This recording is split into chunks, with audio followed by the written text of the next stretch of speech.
Hello guys, welcome back to my channel.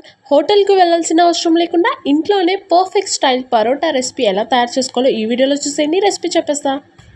ముందుగా ఒక గిన్నెలో 3 కప్పుల మైదా, మీ టేస్ట్కి సరిపడినంత సాల్ట్, 1 టీ స్పూన్ పంచదార, 2 టీ స్పూన్లు బొంబాయి రవ్వ, 2 టీ స్పూన్లు ఆయిల్ వేసుకొని ఆయిల్ పిండిలో బాగా కలిసేదాకా బాగా కలుపుకోండి. ఆ తర్వాత ఒక టీ గ్లాస్ అంతా పాలు కూడా యాడ్ చేసుకొని బాగా కలిపి ఆ తర్వాత కొంచెం కొంచెం నీళ్ళు యాడ్ చేసుకుంటూ చపాతీ ముద్దలా కలుపుకోవాలి. కలుపుకున్న పిండి ముద్ద మీద కొంచెం నూనె వేసుకొని అరగంట సేపు మూత వేసుకొని నానబెట్టుకోవాలి. అరగంట తర్వాత తీసి చూస్తే పిండి సాఫ్ట్గా మెత్తగా తయారై ఉంటుంది. కొంచెం కొంచెం పిండిని తీసుకొని ఉండల్లా తయారు చేసుకోవాలి. ఇలా చేసుకున్న ఉండల్ని ఒక్కొక్కటిగా తీసుకొని చపాతీలా పెద్దగా చేసుకోవాలి. ఇదే పరోటాలో మెయిన్ స్టెప్ అన్నమాట. చూపిస్తున్న విధంగా నైఫ్తో నిలువుగా లేదా అడ్డంగా మీకు ఎలా కుదిరితే అలా పొడుగ్గా కట్ చేసుకోవాలి.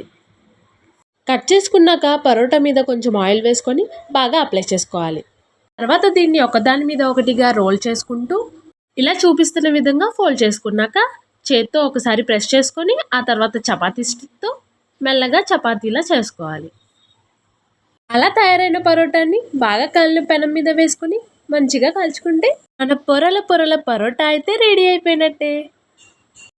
ఈ పరోటాకి కొంచెం మసాలా షేర్వా జోడిస్తే మీ టేస్ట్ బడ్స్కి పండగే. మరి మీరు కూడా తప్పకుండా ట్రై చేసేయండి, అస్సలు వదిలిపెట్టరు.